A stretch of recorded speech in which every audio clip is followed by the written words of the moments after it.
Why do certain messages pierce through the masculine mind like blazing arrows, while others bounce off like stones against armor?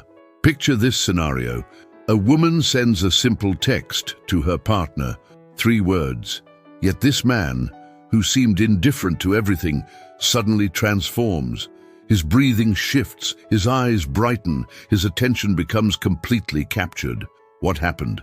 According to Sigmund Freud, hidden codes exist that speak directly to the male unconscious. Messages that bypass rationality and reach that primitive instinctive part every man carries within himself. This isn't about manipulation, but profound understanding of the mechanisms governing human psyche. Today we'll discover together 6 types of communication that, according to Freudian psychoanalysis, possess irresistible magnetic power over the masculine mind. The first signal we'll explore touches something that reaches the deepest core of every man's identity, his unconscious need to feel necessary. If you want to continue exploring the secrets of human behavior, subscribe to the channel. Let's begin. The first type of message no man can ignore is one that awakens his ancestral protective instinct. This isn't about feigning weakness, but communicating an authentic need that touches the deepest strings of his psyche. Picture this situation. A woman writes to her partner, "I need you," followed by specific explanation of a situation putting her in difficulty. It's not a whim, not manipulation. It's genuine expression of a moment when his presence becomes fundamental. Freud identified in men a psychic structure he defined as mastery instinct, the unconscious need to feel competent and necessary. This impulse roots itself in the ideal ego, that part of personality aspiring to be strong, capable, indispensable. When a woman communicates real need, without excessive drama, but with sincerity, she touches directly this identity nucleus. The masculine unconscious interprets this message as an opportunity to express his protective function, a role modern society often denies or diminishes. It's as if suddenly he felt called to be the best version of himself. This isn't about superiority or power dynamics, but a deep psychological need to feel useful and worthy. The key lies in specificity and authenticity. "I need you to move this furniture" differs from generic "I need you." The first activates protective instinct in healthy, constructive ways. The second may generate anxiety or confusion. Freud emphasized how the unconscious responds better to concrete, defined stimuli rather than vague requests that can activate defense mechanisms. This communication type works because it simultaneously satisfies 2 fundamental Freudian needs: the need to feel necessary, reality principle applied to identity, and the need to confirm one's competence, sublimation of mastery instinct. When these 2 elements align, the response is almost automatic. But attention, authenticity is crucial. The masculine unconscious has developed, through millennia of evolution, surprising capacity to recognize manipulation. If the need isn't genuine, if used as control instrument, defense mechanisms activate immediately, creating the opposite effect. This message's power lies in its ability to make the man feel like the hero of his daily story. Freud spoke of healthy narcissism, the legitimate need to feel one's value confirmed by people we love. When a woman recognizes and honors this need, she creates direct bridge to her partner's unconscious. Have you ever noticed how men literally change energy when they feel truly necessary? It's psychoanalysis in action. The ego aligning with the ideal ego, creating a sense of completeness and purpose that is deeply fulfilling. In the next chapter, we'll discover the second message type, one touching another fundamental string of masculine psyche, recognition of his unique competencies. The second irresistible message speaks directly to the masculine need to see his specific competencies recognized. It's a message sounding like, "Nobody understands this subject like you," or "Your opinion on this matter is what interests me most." Imagine a woman who, Instead of seeking answers on Google or asking anyone else, turn specifically to her partner for advice in an area where he excels. It doesn't matter if it's technology, sports, cooking, or any other field. What matters is explicit recognition of his expertise. From a Freudian perspective, this communication type activates what the psychoanalyst defined as healthy narcissistic libido. Men have profound need to feel their competencies are not only recognized, but also sought and valued. It's a form of validation, going straight to the heart of the ideal ego, that psychic structure representing what we aspire to be. Freud observed how masculine identity often builds around specific competencies, a sort of specialization becoming integral part of sense of self. When this competency gets recognized by someone who matters, it activates a deep gratification circuit, completely bypassing rational resistance. The difference between this message and simple compliment lies in specificity and practical utility. It's not, "You're good, but you're the right person to help me with this specific problem." This distinction is fundamental because it touches the Freudian reality principle. The man feels valued for something concrete and usable, not for vague generic affirmations. The masculine unconscious interprets this recognition as confirmation of his own identity and value in the world. It's as if the woman were saying, "In this specific area, you are irreplaceable to me." This message simultaneously satisfies the need for uniqueness and the need for utility, two fundamental pillars of masculine self-esteem according to Freudian theory. But there's an even deeper element. Freud spoke of libidinal investment of the object. When someone we emotionally invest in recognizes our value, it creates a positive reinforcement cycle, cementing the bond. The man not only feels valued, but also develops stronger attachment toward who values him. This approach's effectiveness also lies in its non-competitive aspect. Instead of comparing his competencies with others, the message establishes a category of its own. "You are my expert in this field." This eliminates performance anxiety and instead activates the pleasure of sharing one's knowledge. It's important to note this mechanism works only if recognition is authentic. The masculine unconscious has developed very refined sensors for sincerity, probably as evolutionary survival mechanism. If recognition is false or instrumental, psychic defenses activate immediately. Have you ever observed how men transform when talking about something they feel truly competent in? Eyes brighten, posture changes, voice becomes more confident. It's the ideal ego manifesting in all its power. But there exists a third message type even more powerful, touching a more intimate and vulnerable dimension of masculine psyche. The third irresistible message is one giving men permission to be vulnerable without losing their identity.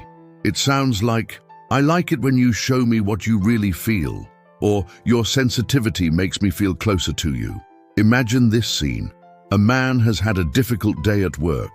Normally, he would close himself off, answer "everything's fine," and proceed as if nothing happened. But if his partner tells him, "I see something touched you today, and I'd like to understand what," something profound activates in his psyche. Freud identified emotional repression as one of the most common defense mechanisms in adult men.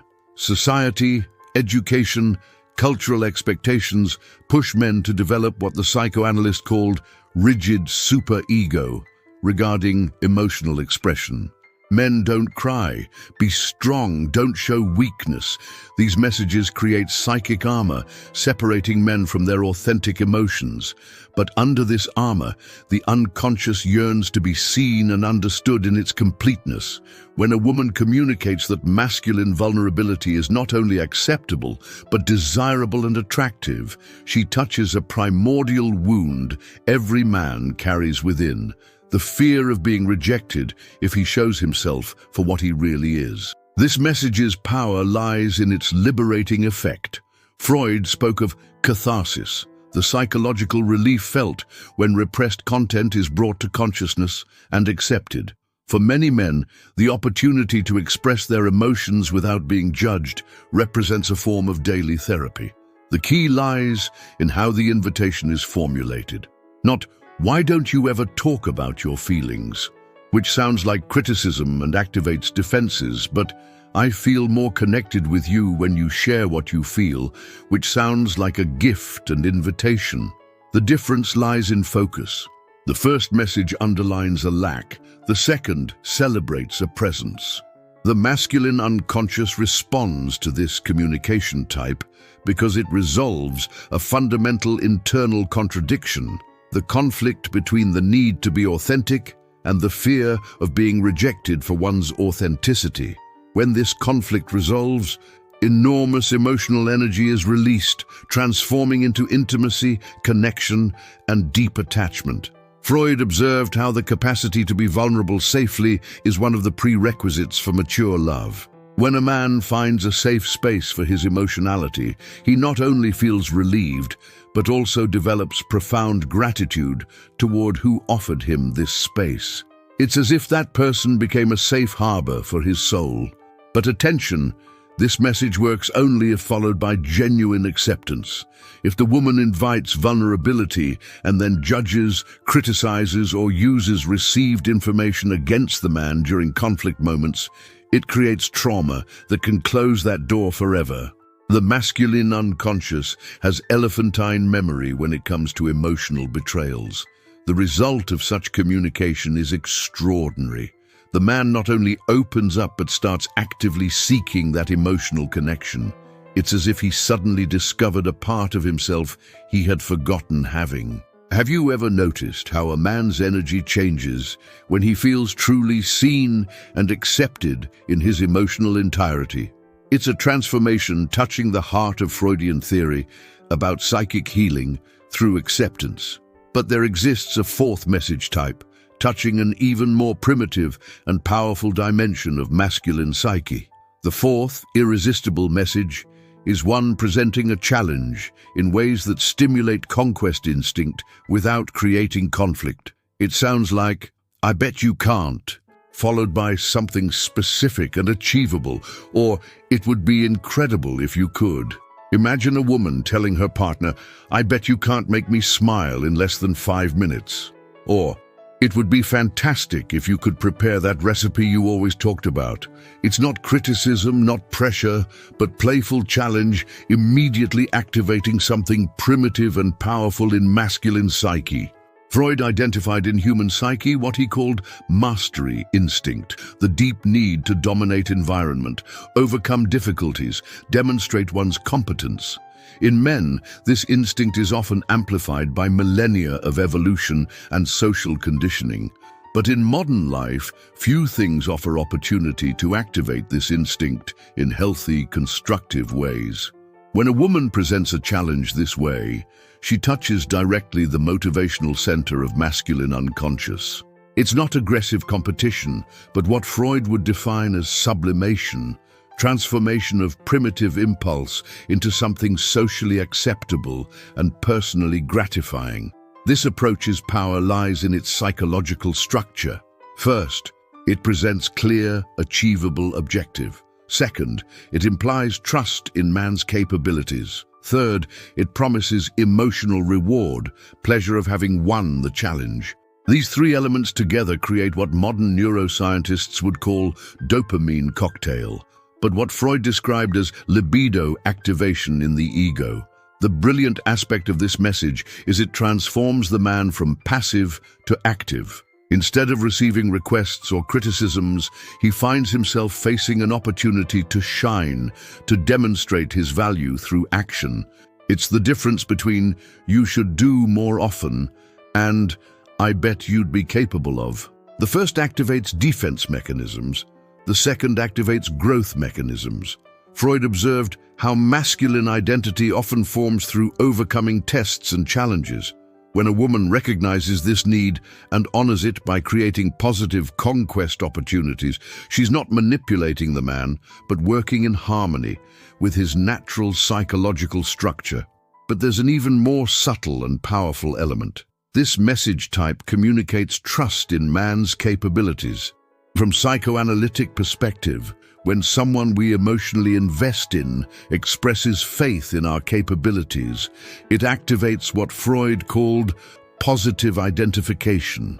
We start seeing ourselves through that person's eyes and aspiring to confirm their trust. Constructive challenge also creates sense of collaboration rather than opposition. The man doesn't feel criticized or under pressure, but invited to participate in a game where both can win. This eliminates performance anxiety and replaces it with enthusiasm and motivation. It's fundamental that the challenge be calibrated, neither too easy, which would result condescending, nor too difficult, which would activate anxiety and avoidance mechanisms. The art lies in finding that sweet spot, stimulating without discouraging. Have you ever observed how men light up when they feel they have clear objective to reach? It's Freudian mastery instinct in full action, primitive and powerful energy that, when channeled correctly, can create wonders. But the fifth message touches an even deeper dimension, the need to leave significant imprint in the world. The fifth irresistible message touches what Freud identified as one of deepest needs of human psyche, the desire to leave lasting mark, to build something surviving beyond our physical existence. This message sounds like what you're building will have lasting impact, or people will remember you for this. Imagine a man working hard, but often feeling invisible, forgettable, as if his efforts got lost in daily life's noise. Then his partner tells him, "What you're doing will change our children's lives," or "Your work is building something important that will last over time." Suddenly, everything changes. His commitment acquires cosmic meaning. Freud spoke of tension between eros, life instinct, and thanatos, death instinct, and observed how human beings seek to resolve mortality anxiety through creation of lasting works. For many men, this need is particularly intense, perhaps due to evolutionary conditioning, pushing them to be builders and protectors of future generations. When a woman recognizes and names the lasting impact of a man's actions, she touches directly what Jung, Freud's student, called generative instinct, the profound need to contribute to something greater than oneself. This isn't about ego or vanity, but existential need to feel one's life has meaning, transcending the present moment. This message's power lies in its capacity to transform even most quotidian actions into gestures of cosmic meaning. Freud observed how sublimation, transformation of primordial instincts into socially constructive activities, was one of most important mechanisms for psychological well-being. When a man feels his work, his actions, his sacrifices are building something lasting, he automatically activates this sublimation mechanism. This message's deepest aspect is it responds to what Freud identified as existential anxiety, unconscious fear of insignificance, emptiness, forgetfulness. Every human being carries within the terrifying question, does my life really matter? When someone we love tells us yes, our life not only matters, but is contributing to building something important and lasting, what we could call psychological miracle occurs. This recognition type works because it connects to what Freud defined as ideal ego libido, projected into future. The man feels valued not only for what he is today, but for the impact he'll have tomorrow, for the legacy he's creating. Its validation form transcending present and embracing symbolic eternity. The key lies in recognition's specificity and authenticity. It's not enough to say, "You're important," but what you're teaching our son about perseverance will help him throughout life, or the way you treat people is changing office atmosphere. These specific messages touch masculine identity's heart because they show concrete connections between present actions and future impacts. Freud noted how men who manage to see lasting meaning in their actions tend to be more motivated, more resilient, more capable of overcoming temporary difficulties. It's as if recognition of their future impact energizes them in the present. Have you ever noticed how a man's energy changes when he feels part of something bigger, when he sees his contribution will have impact going beyond today. It's Freudian sublimation of death fear through creation of symbolic immortality. But there exists a sixth and final message, perhaps most powerful of all, touching the very nucleus of masculine identity. The sixth and most powerful message is one communicating total acceptance, even facing imperfections, errors, dark sides of masculine personality. It sounds like, even when you make mistakes, even when you're not perfect, my love for you doesn't change. Or, your imperfections make me love even more who you really are. Imagine a man who has made a mistake, who feels inadequate, who is confronted with his imperfect humanity. In these moments, his unconscious is dominated by what Freud called neurotic guilt, the terrifying fear of being abandoned because of one's shortcomings. Then he hears these words of unconditional acceptance. The effect is literally transformative. Freud identified in ambivalence, oscillation between love and hate toward oneself, one of fundamental conflicts of human psyche.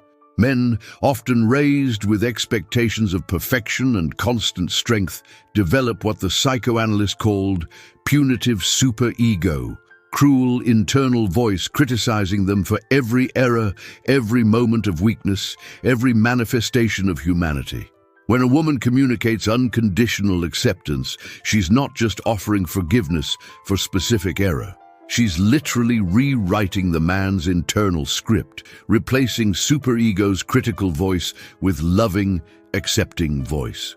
It's what Freud would define reparative love object, someone healing psychic wounds through unconditional love. This message's power lies in its capacity to break shame cycle. Freud observed how shame is one of most destructive emotions for human psyche because it doesn't regard something we've done, guilt, but something we are, shame. When a man feels he's loved not despite his imperfections, but including his imperfections, shame loses its destructive power. This acceptance type touches what Jung, who worked with Freud, called shadow integration, acceptance of aspects of ourselves we normally hide or refuse. For many men, this integration is particularly difficult because they've been socialized to show only strength, competence, control. Unconditional acceptance offers safe space to be completely human, but there's an even deeper aspect. Freud theorized that mature love requires ambivalence acceptance, capacity to love someone completely, imperfections included. When a woman communicates this love type, she's not only accepting the man, she's also modeling deeper, more mature love form than he might have ever experienced. The psychological effect is revolutionary. The man stops wasting psychic energy trying to hide his imperfections and can instead invest that energy in growth, intimacy, authentic connection.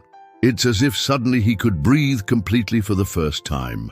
This message works because it resolves what Freud identified as relationship's central conflict, the fear that if the other truly knew us completely, they couldn't love us. When this fear dissolves through unconditional acceptance, it liberates capacity to love and be loved, going beyond everything the man has ever experienced before. The art lies in communicating this acceptance at right moments, not as concession or resignation, but as celebration of the other's complete humanity. It's the difference between "I accept you despite" and "I love you precisely because you're completely human."